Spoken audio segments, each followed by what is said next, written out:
أعوذ بالله من الشيطان الرجيم بسم الله الرحمن الرحيم الحمد لله رب العالمين والعاقبة للمتقين الصلاة والسلام على رسوله محمد وآله وأصحابه أجمعين.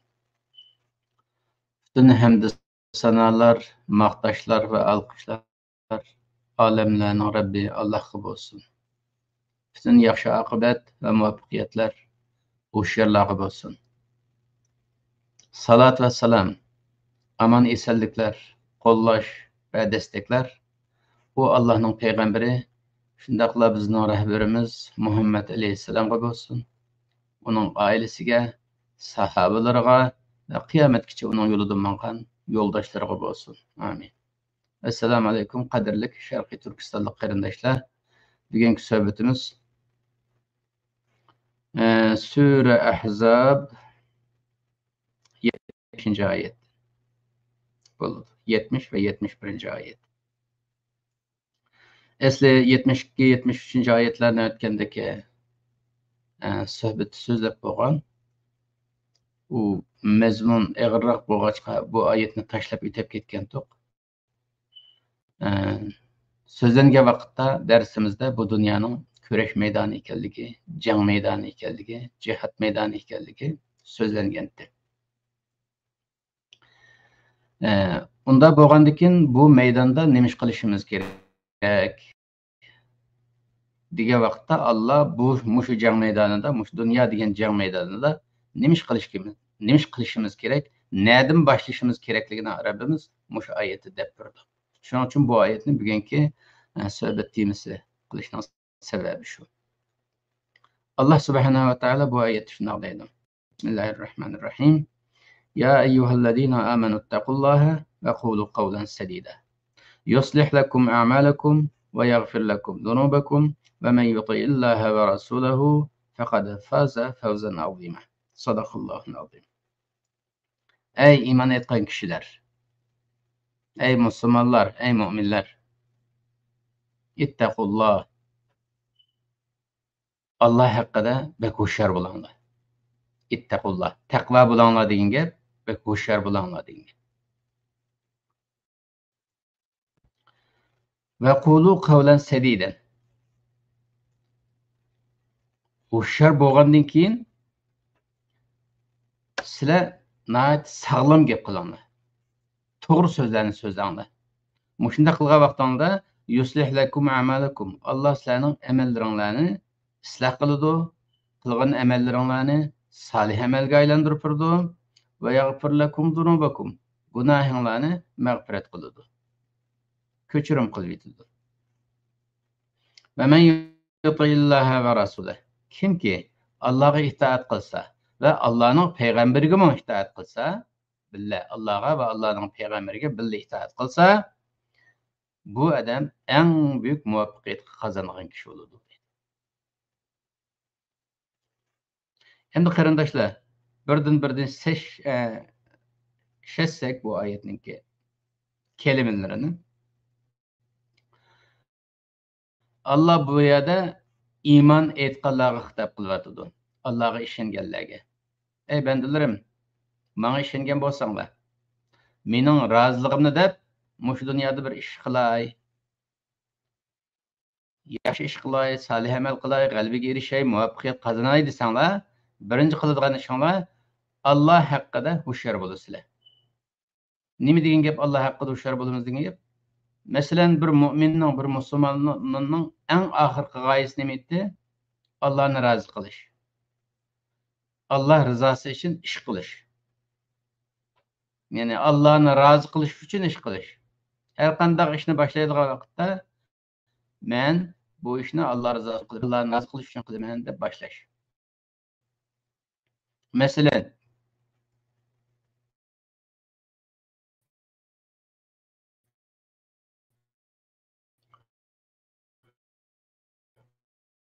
bu dünyanın küreş meydanı dedik. Jangsiz beklar. Qarab baxsa Xitoyda javuzchilar shunday yo'g'on kuchli ko'rinadi ko'rinishda. Biz aciz olg'achqa u kuchli ko'rinadi. Agar biz kuchli bo'lsak, u aciz ko'rinadi. Bu bir izofiy masala. Xitoy kuchayib ketdi degan, u bizga ko'ra kuchliq. Allohga ko'ra emas. Shuning uchun bu jang maydoni biz Xitoyga qarshi urush qilamiz, kuchli bo'lsa-mu, Allohga tayanib turib urush qilamiz. Nima uchun qilamiz bu og'ir urushni? Alloh rozi bo'lsin deb qilamiz. Qilmasak nima bo'ladi? Alloh xafa bo'lib qoladi. Kang, munbat, hamma narsaga yetarlik darajada mahsulot berilgan kang bir zaminni ona vatan qilib ajdodimizga bersa, biz avlod sifatida bir musulmon tuproqni va'da qo'g'dab qololmay Xitoyga berib bersak, Allohning amr farmoniga osiy bo'lgan bo'lamiz. Bir qarich musulmon tuprog'i dushman tarafdan ishg'ol qilinsa, uni butun musulmonlar qarshi jihad qiladi, urush qiladi, tuprog'ini tatib oladi degan shariatning hukmiga ko'ra xilop ish qilgan bo'lamiz, xato ish qilgan bo'lamiz. Shuning uchun bu nuqtada Allohga qarshi hushyor bo'linglar degan gap, masalan biz birinchi nuqtada mening bu dunyoga kelishdagi maqsadim Allohni rozi qilishdi. Ammo hozir vatan ishg'olga tushib qoldi. Bu qanday rozi qilaman men bu vatan ishg'ol ostida tursa?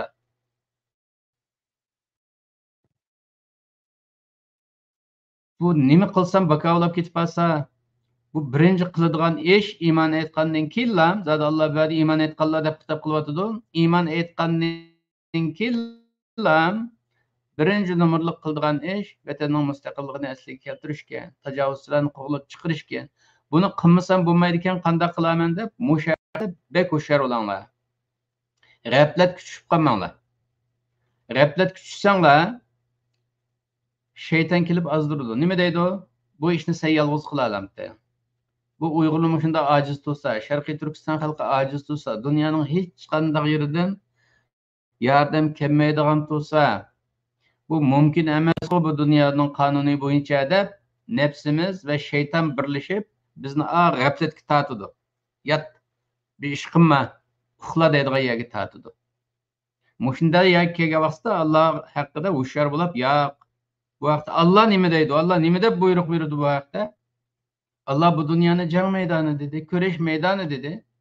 Vatanın işgal astığı çıkıp kalsa ona karıştırıp alırsa dedi. Onundakin men kuchum yetsin yetmesin bu haqda ömrümni ötküzüşüm lazım.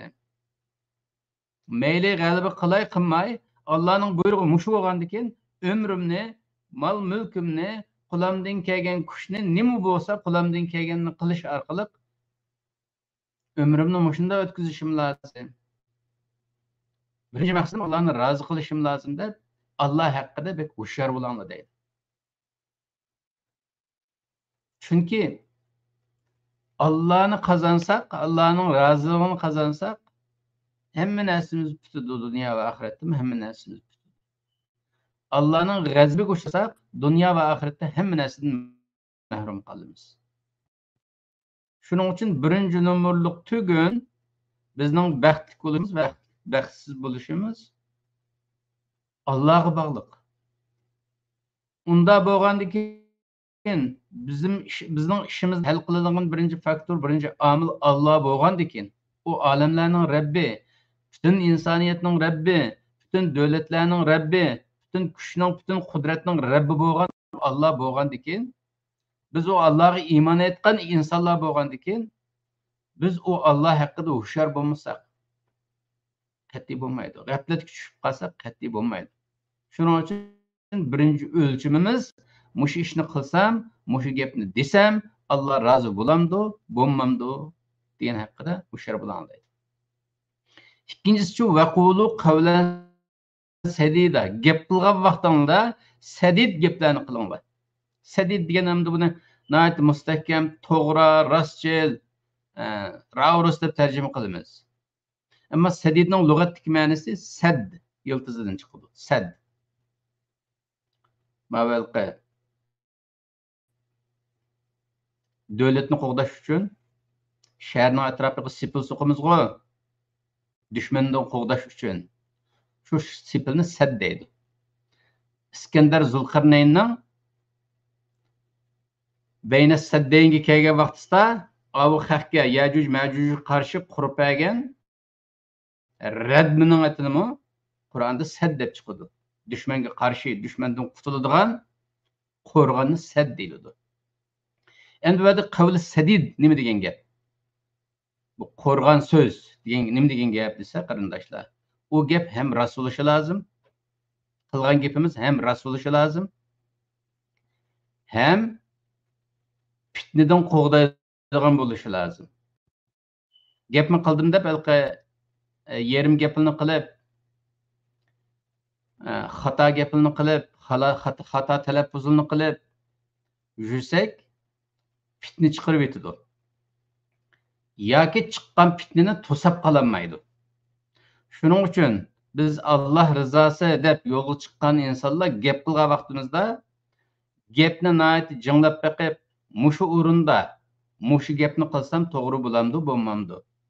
Mushu vaqtda mushu gapni qilsam to'g'ri bo'lamdi, bo'lmamdi. Mushu gapni qilsam fitna chiqamdi, chiqmamdi.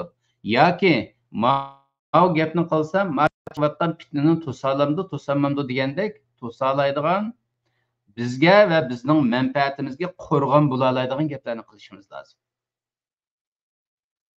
Manfaatimizni mudofaa qiladigan, Alloh rizosini qo'lga keltirishimizga yordamchi bo'ladigan, Allohning g'azabiga uchrashdan bizni mudofaa qiladigan gaplarni qilishimiz lozim. Buning ismi qavli sadid deymiz. Endi misol berishga to'g'ri kelsa, qarindoshlar, qavli sadid qanday bo'ladi degan vaqtda misol berishga to'g'ri kelsa, insonlar bilan muomala qilgan vaqtimizdami, to'g'ri gapni qilamiz. Bu bek tushunishlik. Masalan, bir odamning haqqini olib olgan bo'lsa, ma odamning haqqini olib oldi. Ma haqliq, ma haqsiz deb to'g'ri guvohlik beramiz. Bu inson shaxs orasida bu asan tushuniladigan bir gap. Ammo bu qavli sadid bizga o'xshash xalqi davlatini tartibizib qo'ygan, davlati ishg'ol ostidagi insonlar uchun buningdagi hozirgi butunlay manfaat ustiga qurilgan media, manfaat ustiga qurilgan siyosiy maydonga chiqqan vaqtimizda qanday nima gap qilish haqida qavli sadid gap qilish uncha oson bo'lmaydi. Ma gapni desa, bijonga tegib ketib qolgan, bijondan ziyon chiqayotgan, ya'ni o'zimizga ziyon chiqib. Mushundaq ahvol ostida his tuyg'uga berilib emas, har qanday bir kalimani tanlagan vaqtimizda, bir gapni so'z qilgan vaqtimizda, mush gap bizning manfaatimizga uyg'un emasmi? Bu manfaatni deb deganimiz bilan boshqa yerdan ziyon kelamdi, kelmamdi. Deb az ziyonni to'sab qoladigan, ziyon kelishga qo'rg'on bo'ladigan gaplarni qilishimiz lozim. Masalan, yana bir misol versak, masalan, sizlar qayerdan Xitoy zulm qilyapti, u bu desa, Xitoy qo'yib bergan ismini deb o'ltirish qavli sadid emas. Men to'g'ri gapni qildim, Xitoyning zulmini anglatdim, Xitoyning bo'zgatganligini anglatdim deb zulmni anglatish jarayonida vatanning ismini Xitoy qo'yib bergan ismi bilan deyilsa, va to'g'ri gap qilmagan bo'lmaydi. Xitoyning sharq shimoliga joylashgan deb Xitoyning deb egilik huquqni Xitoyga berib yetib turib gap qilishlar qavli sadid bo'lmaydi. Anandaki vatanning ismini atgan vaqtda, masalan, Sharqiy Turkiston deb aniq atishimiz lozim. Boshqa ismlar bilan atsak bo'lmaydi. Nima uchun? Boshqa hozir masalan, haq so'zlash bo'lgandan keyin, haq degan qanday yerda so'zlandi? Mahkamada so'zlandi-ku. Masalan, Sharqiy Turkiston bir mahkamaga tushdi deyli. Yoki biz Sharqiy Turkiston davosini bir mahkamaga berdik. Bu mahkama bizni chaqadi. Chaqagandan keyin dediki, sizning davlatingning ismi nima edi degan vaqtda Sharqiy Turkiston deymiz. Nima uchun shunday deymiz? Chunki Xitoy tajovuzchilari kelib vatanni bosgan vaqtda davlatimizning ismi nima edi? Sharqiy Turkiston Cumhuriyeti edi.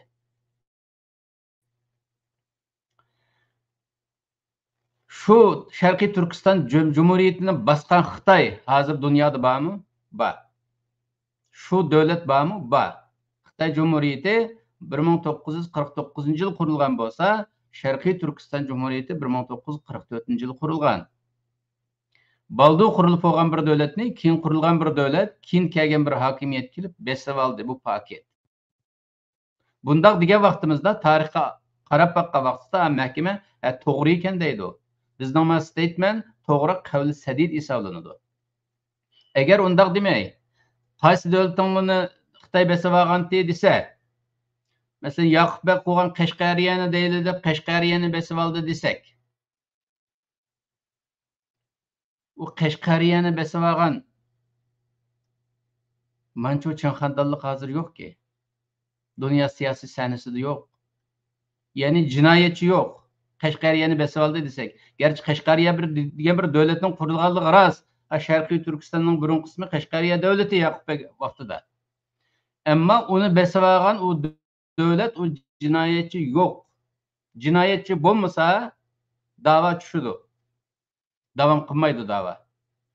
Yoki bo'lmasa Sharqiy Turkiston Islom Cumhuriyeti bizde 33. yıldaki kurgan cumhuriyetimizni desek, umma akmaydı. Nima uchun?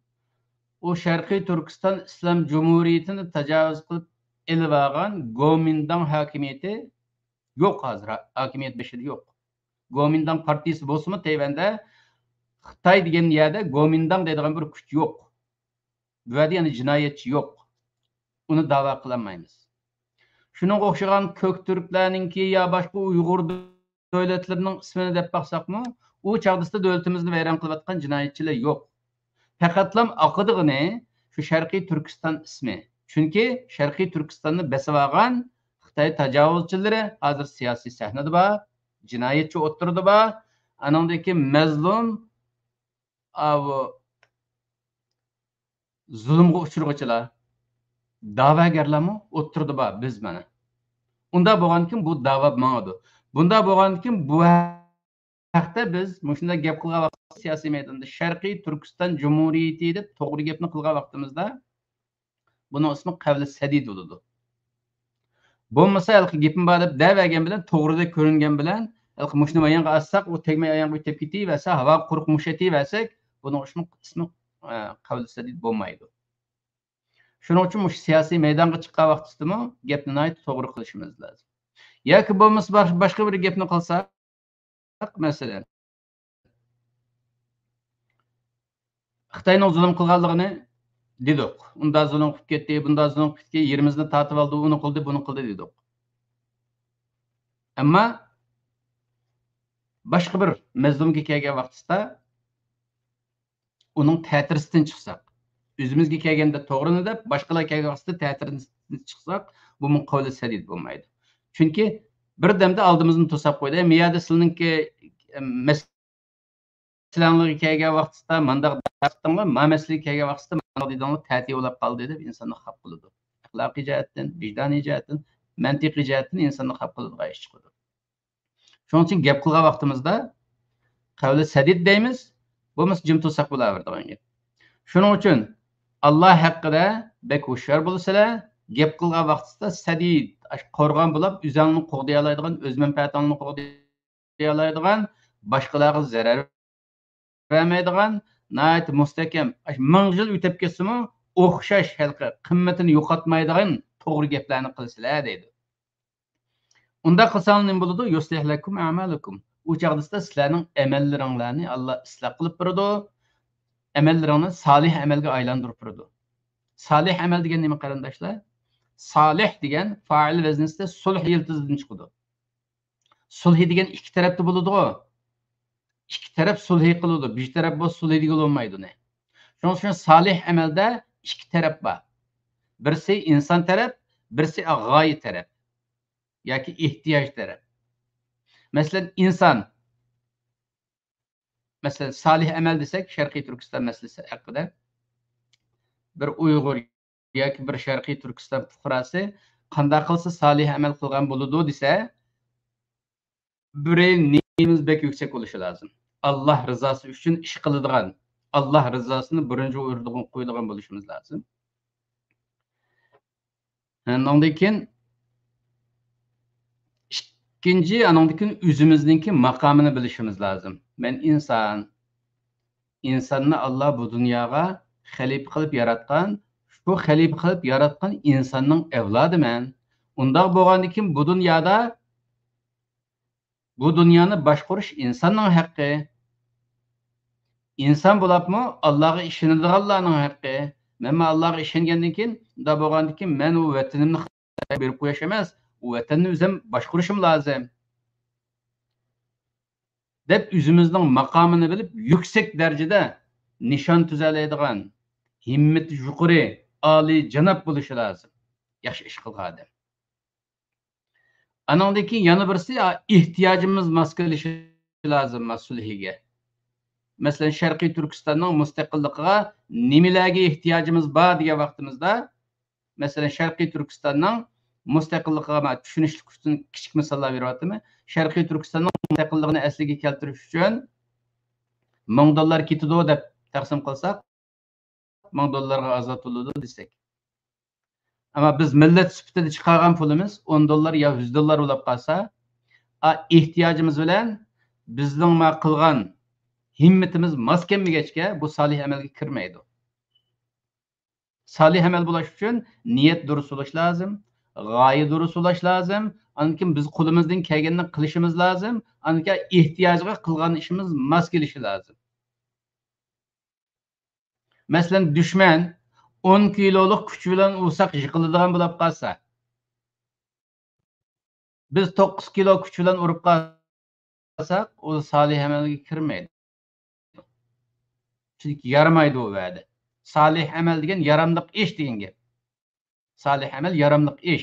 Şun qılıvatqan işimiz, gayemizge göre bir işki yaravatqan bolsa, bunun ismi salih əməl. Bu yaramagan bolsa, salih əməl kirmeydi. Faqatlam Allah bu noktada insanın quludan kelmeydigan, taqat yetmeydigan işlərə Allah teklif qılmaydı deydi o. Bir şəxsi noktadan aytqan vaqtda bir şəxsning Şərqi Türkistan azad qilish kuchi bo'lmaydi. Ama bir millet noktasından aytqan vaqtda buludu. Mesela Şarkı Türkistan xalqining hammamiz Allah degan yerga kelib kuchimizni birlashtirgan vaqtimizda Şarkı Türkistanning mustaqilligi %100 mumkin. Tamamen qilg'ili bo'ladigan ish. Ammo buni himmatimizning tuvalligidan, irodamizning ojizligidan, vizyonimizning tuvalligidan Xitoyning kuchini ko'rib ketib, qo'rqib ketib, axloqsizlik qilib, u bulunga bu bulunga tugilib olishlarimizdan agar bu ish kuchimiz yetmagan bo'lsa, bu o'zimizning gunohi. Qo'limizdan kelganini qilmaganlik bo'ladi bu. Qo'limizdan kelganini qilmaganligimiz uchun,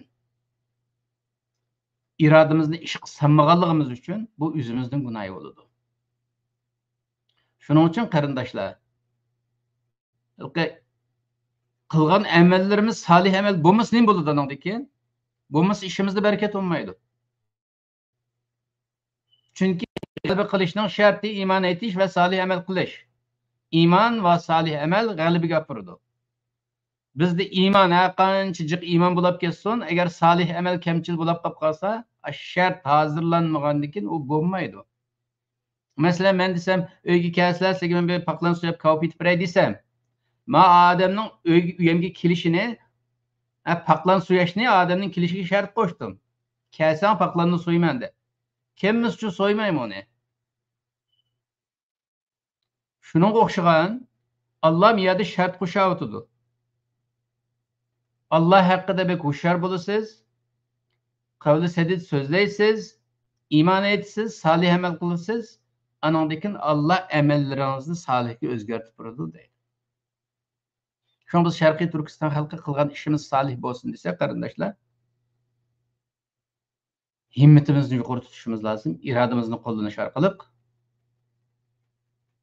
ishimizga, gapimizga bir nizam, intizom berishimiz lozim. Gap qilgan vaqtimizda o'ylab gap qiladigan, ish qilgan vaqtimizda o'ylab ish qiladigan bo'lish lazım. Ve yaghfir lakum zunubakum. Yana Allah bu çağda sizlarning gunohlaringizni mag'firat qiladi. Qarindoshlar, zunub degan zamb. Dilda arabchada shu zambning ko'pligi zunub.